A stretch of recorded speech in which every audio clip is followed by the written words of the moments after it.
welcome back to my channel bersama Gina di sini. Yuk glow bareng.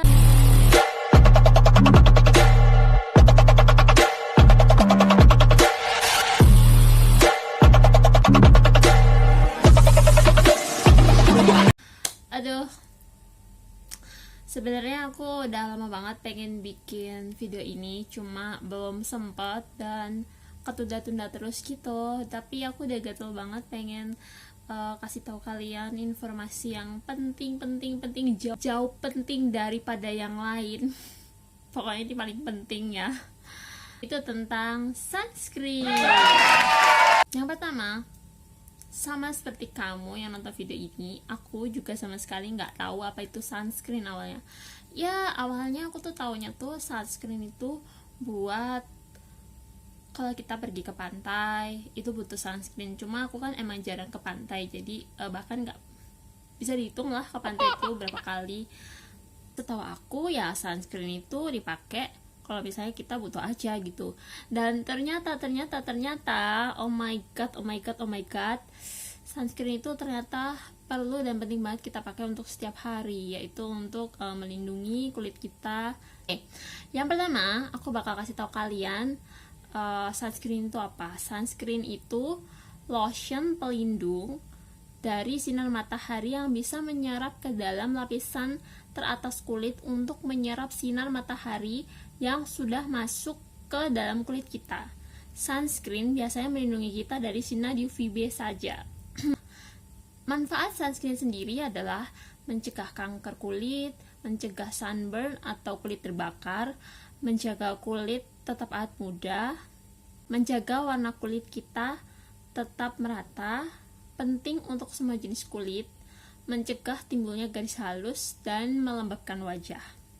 Dari sekian serangkaian skincare yang kalian pakai tanpa menggunakan sunscreen, itu percuma guys, itu percuma, karena kuncinya itu ada di sunscreen ternyata.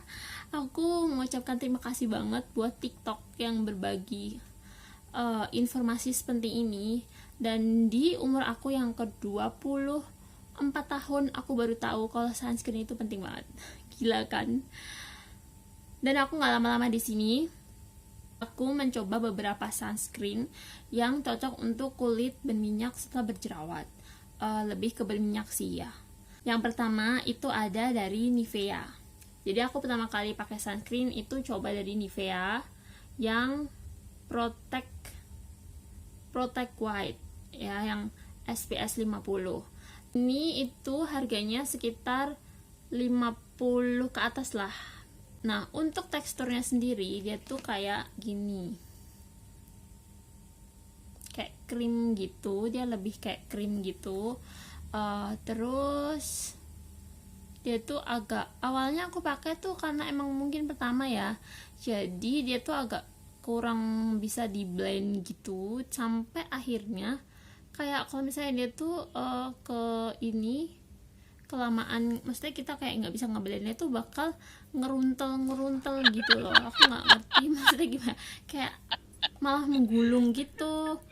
Terus tapi lama kelamaan aku nggak tahu kenapa ya, tapi selama aku pakai ini kulit aku tuh lembab banget, bahkan kayak minyak itu kayak dia nggak menahan minyak gitu, cuma ya dia kayak ada minyak gitu ya, aku nggak ngerti. Terus awalnya aku tuh penasaran sama Skin Aqua, tapi aku tuh salah beli yang Skin Aqua UV Whitening Milk. Nah aku tuh nggak tahu gitu, maksudnya susah ngebedainnya gitu awalnya, kayak apa bedanya gitu. Dan ternyata waktu udah sampai aku kayak bingung loh, kok yang ini bukannya aku bukan beli yang ini gitu. Terus akhirnya aku lihat, oh ini UV Whitening Milk, ini lightening plus moisturizing. Jadi aku kurang suka sama yang ini karena dia tuh ngeninggalin white cast yang gagu banget buat aku. Karena aku tuh nggak suka ya kalau misalnya kulit aku tuh kayak ada efek whiteningnya gitu. Aku nggak suka karena menurut aku tuh kayak fake banget di muka, apalagi muka aku tuh yang kayak gelap, maksudnya coklat gitu, terus dikasih ini warna putih gitu, kayak oh my god jelek banget. Terus ya mau nggak mau dipakai ya kan, mau nggak mau dipakai. Dan ini tuh ini udah kayak mau habis gitu, tapi ini tuh kayak berminyak-minyak gitu loh. Ya ini kayak milk gitu bentuknya, aduh kelihatan gak sih? Nah ini tuh bentuknya kayak milk gitu. Nah ini tuh iya kan tuh, dia ninggalin white cast gitu loh guys. Jadi aku tuh kayak agak nggak suka gitu. Tuh. Jadi kan kulitnya kayak putih gitu. Dan kalian tahu sendiri kan kalau misalnya di kulit gelap terus dikasih warna putih tuh kayak blonteng nggak jelas gitu. Dan akhirnya aku belilah yang ini yang katanya banyak banget, aku lihat dari review di YouTube juga, yang banyak banget ini bagus banget buat kulit yang berminyak. Akhirnya aku beli semuanya SPF 50 ya. Dan ini aku lumayan suka, tapi dia kayak cair, ada minyak-minyaknya gitu ya guys. Nih kayak ada minyak-minyaknya gitu. Jadi kalau misalnya itu ini di blend lumayan gampang, terus dia nggak ninggalin white cast banget. Dan aku suka banget ini, dia tuh kayak langsung ngelembapin kulit banget gitu. Dan aku pakai sehari-hari sih, kayak gini. Terus akhirnya aku tuh penasaran banget sama sunscreen yang punya SPF 25 gini. Jadi ini jarang banget dibahas di mana aja, atau bahkan sering dokter atau dan sebagainya itu menyarankan kita untuk menggunakan SPF yang 25 aja atau 30. SPF yang 25 atau 30. Ya, ini aku ada dari Madame Miki. Ini aku pakai untuk sehari-hari. Sebenarnya memang benar dari 15, 30, 50% SPF itu, kalau yang 30% itu melindungi 97%. Kalau yang 50% itu melindungi 89%. Kalau yang 15% itu melindungi 93% dari sinar matahari. Nah, tapi di sini yang paling penting nih dan jarang banget dibahas di mana-mana.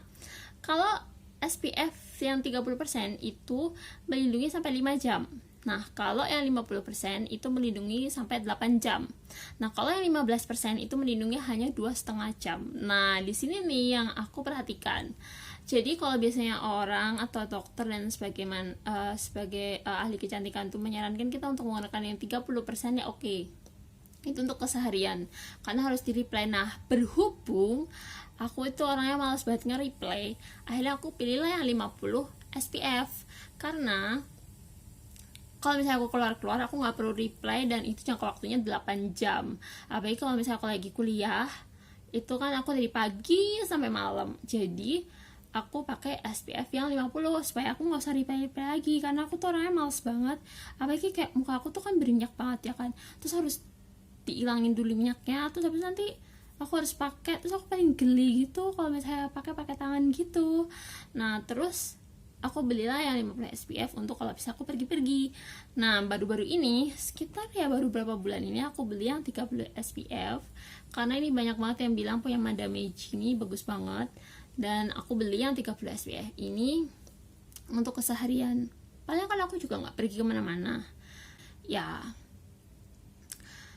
aku pakai ini untuk sehari-hari aja gitu. Informasi yang paling penting, ternyata kandungan sunscreen yang aman dan tidak memicu kanker itu adalah sunscreen yang mengandung titanium dioxide atau zinc oxide. Jadi kalian harus perhatikan kalau kalian mau beli sunscreen, ada nggak nih kandungannya. Kalau enggak, lebih baik kalian cari yang ada, agar cari aman aja. Aku nggak tahu ini benar atau enggak, tapi sepertinya sih benar, karena ini kayak aku lihat dari video seminar gitu.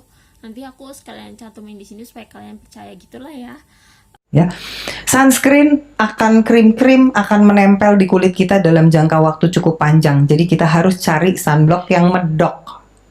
Jangan lagi pakai sunblock yang dioles terus ngilang. Zat yang berbahaya yang juga hormon disruptor dan bisa bikin kanker ada di dalam sunscreen tabir surya kita. Kalau tadi yang pertama paraben, ini ada yang namanya oksybenzone, oktinoksat, homosalat. Ini semua yang bisa bikin cancer dan bisa bikin hormon disruption. Jadi yang harus dicari sunscreen kalau mau beli sunblock, kan tadi kita harus pintar baca label nih. Setiap produk baca labelnya. Cari yang bukan nano, jadi jangan gunakan yang nano. Jenisnya adalah yang titanium dioxide atau zinc oxide. Gampangnya gitu. Dan kebetulan aku cari di 3 ini itu ada kandungan ini yang di Madame dia ada titanium dioxide, jadi aman, gak akan memicu kanker. Kalau yang ini ada juga titanium dioxide, dan yang ini ada zinc oxide-nya. Nah, kalau yang di Nivea ini aku nggak nemuin sama sekali di kardusnya, karena aku nggak buang kardusnya sebelum sunscreen tuh habis. Aku emang kebiasaan gitu. Nah, terus aku tadi udah jelasin kalau aku pilih yang 50 SPF ini untuk aku keluar, kalau aku pergi-pergi dari pagi sampai sore. Kalau yang 30 SPF ini aku pakai untuk keseharian, paling pagi. Habis itu kan aku udah nggak keluar lagi. Kalau aku misalnya keluar ya aku pakai lagi, kalau misalnya nggak keluar ya enggak gitu, karena sorenya kan aku udah mandi terus nggak keluar lagi kayak gitu. Apalagi kan ini aku masih kelas daring, jadi belum ke kampus. Oke, sekian informasi tentang sunscreen yang bisa aku kasih ke kalian. Semoga video ini bermanfaat buat kalian yang nggak tahu jadi tahu, dan kalian suka. Jangan lupa like, subscribe, dan komen video ini kalau kalian merasa video ini membantu. Share ke teman-teman kalian supaya banyak teman-teman kalian tahu. Sampai ketemu di video selanjutnya. Bye bye. Salam sejuta cantik.